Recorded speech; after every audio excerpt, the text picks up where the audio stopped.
आज हम बात करेंगे जैक दिल्ली काउंसलिंग के रिगार्डिंग। जैक दिल्ली में आपको कौन कौन से कॉलेज आते हैं, किस किस कॉलेज के लिए आपको जैक दिल्ली काउंसलिंग करने की रिक्वायरमेंट होती है। जेई मेंस का जो सेकेंड अटेम्प्ट है, सेकेंड अटेम्प्ट का रिजल्ट 26 तक आ जाएगा।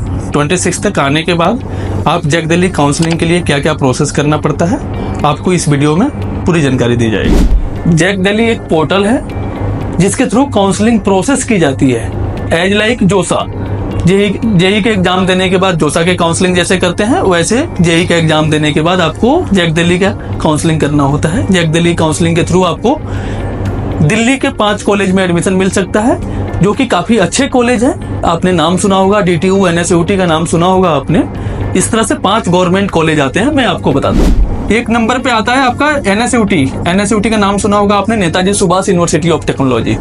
दूसरे नंबर पे आपको DTU बोला जा सकता है, Delhi technical university, Delhi technical university के नाम से जाना जाता है। तीसरे नंबर पे आपको IIIT दिल्ली। चौथा कॉलेज है IGDTU, Indira Gandhi Delhi technical university के नाम से जाना जाता है। ये केवल गर्ल्स कैंडिडेट के लिए है। 5वें नंबर पे आता है DSU, Delhi skill entrepreneurship university. In college में आपको एडमिशन लेना है। आप बेसिकली अगर दिल्ली रीजन से हैं तो आपके लिए काफ़ी प्लस पॉइंट है। दिल्ली रीजन के बच्चों के लिए 85% सीट अवेलेबल होती है। अदर स्टेट के बच्चों के लिए 15% सीट अवेलेबल होती है। अब आप बात करेंगे कि दिल्ली रीजन में कौन कौन आता है, अदर स्टेट में कौन कौन से बच्चे आते हैं। दिल्ली के बच्चे भी अगर 10th और 12th बाहर से किए हैं तो अदर स्टेट में माने जाएंगे। दिल्ली रीजन का मतलब होता है आपका 10th और 12th आपका दिल्ली रीजन से होना चाहिए। सो आप दिल्ली रीजन के माने जाएंगे। 85% सीट पे आप एडमिशन ले सकते हैं। इसमें आपको काफी बेनिफिट मिलती है। जो कटअप है वो कटअप की बात करेंगे 5 गुना का फर्क होता है। एज फॉर एग्जाम्पल मैं आपको बता दूं, DTU के CSE ब्रांच का अगर दिल्ली रीजन का कटअप आपको बता देते हैं कि अगर 12,000 जाता है तो अदर स्टेट के बच्चे के लिए ये 1500 से 1800 के बीच में क्लोज हो जाता है।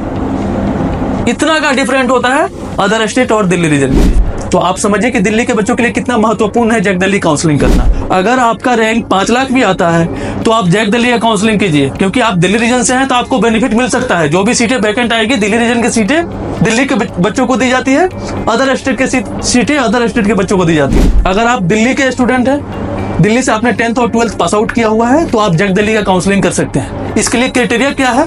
पहले तो क्राइटेरिया ज्यादा होता था, इसमें केवल IIIT के लिए 70% की क्राइटेरिया है कि आपका PCM 70% होना चाहिए।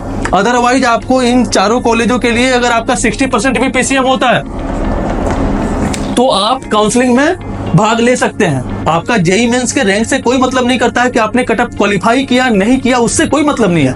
अगर आप जेई मेंस का एग्जाम अपीयर हुए हैं तो आप जैक दिल्ली का काउंसलिंग अवश्य भरें। जैक दिल्ली काउंसलिंग भरने से आपको बेनिफिट मिल सकता है। 60% का क्राइटेरिया फुलफिल होना चाहिए।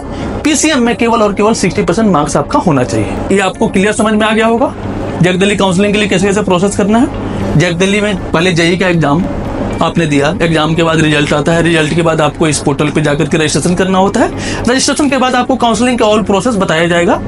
ठीक है, ज्यादा जानकारी लेने के लिए आप हमारी टीम से भी संपर्क कर लीजिएगा। कैसे कैसे क्या प्रोसेस करना है ये आपको मिल जाएगा।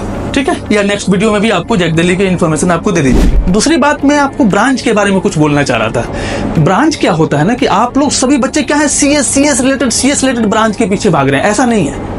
पूरी इंडिया की इकोनॉमी कंप्यूटर साइंस के ऊपर डिपेंडेंट नहीं है। हर बच्चे को जैक दिल्ली के काउंसलिंग में अपीयर होना चाहिए। समझ में आया?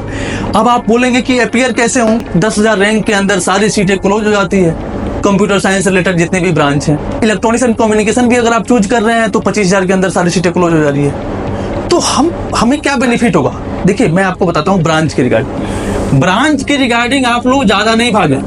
कॉलेज आपका अच्छा है तो आपका कैरियर अच्छा होगा। कॉलेज अच्छा नहीं है, जितने भी प्राइवेट इंस्टीट्यूशन हैं, इन सब में जाने से बेहतर है कि आप किसी अच्छे कॉलेज में कोई भी ब्रांच लेके बीटेक कर सकते हैं। किसी भी गवर्नमेंट कॉलेज में, दिल्ली के रीजन के जितने भी 5 गवर्नमेंट कॉलेज हैं, सारे अच्छे गवर्नमेंट कॉलेज हैं। आप किसी में भी जाके अदर ब्रांच से भी पढ़ाई कर सकते हैं। ऐसा नहीं है कि सभी बच्चे कंप्यूटर साइंस इंजीनियर ही बनेंगे।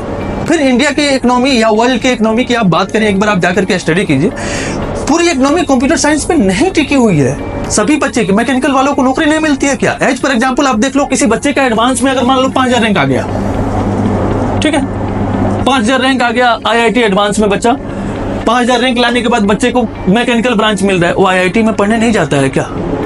अगर वो बच्चा चाहे तो उसको किसी एनआईटी में, किसी ट्रिपल आईटी में उसको कंप्यूटर साइंस मिल जाता, आराम से मिल जाता। CS, IT, EC अगर आप लोग टॉप मानते हो तो आराम से आपको मिल सकता है। लेकिन वो बच्चा क्या करता है, आईआईटी में ही पढ़ेगा। आईआईटी में क्यों पढ़ने जाता है? क्योंकि आईआईटी की एक ब्रांडिंग है, आईआईटी इंडिया का टॉप इंस्टीट्यूशन माना जाता है, तो टॉप कॉलेज में जाना चाहता है, नहीं कि वो ब्रांच के पीछे अपना कॉलेज चेंज करता है। आईआईटी का टैग बहुत बड़ा टैग होता है। तो इसीलिए DTU, NSUT और दिल्ली के जो ये 3-4 कॉलेज हैं, ये काफी अच्छे कॉलेज हैं, इसका टैग मिलना ही बहुत बड़ी बात होती है। तो आप ब्रांच के पीछे नहीं भागे, ब्रांच के अच्छे से काउंसलिंग करें। हो सकता है आपका हाई रैंक पे होने पे भी अच्छा ब्रांच मिल जाए। अच्छे से आप काउंसलिंग करेंगे तो हाई रैंक होने के बाद भी आपको अच्छा ब्रांच मिल जाएगा।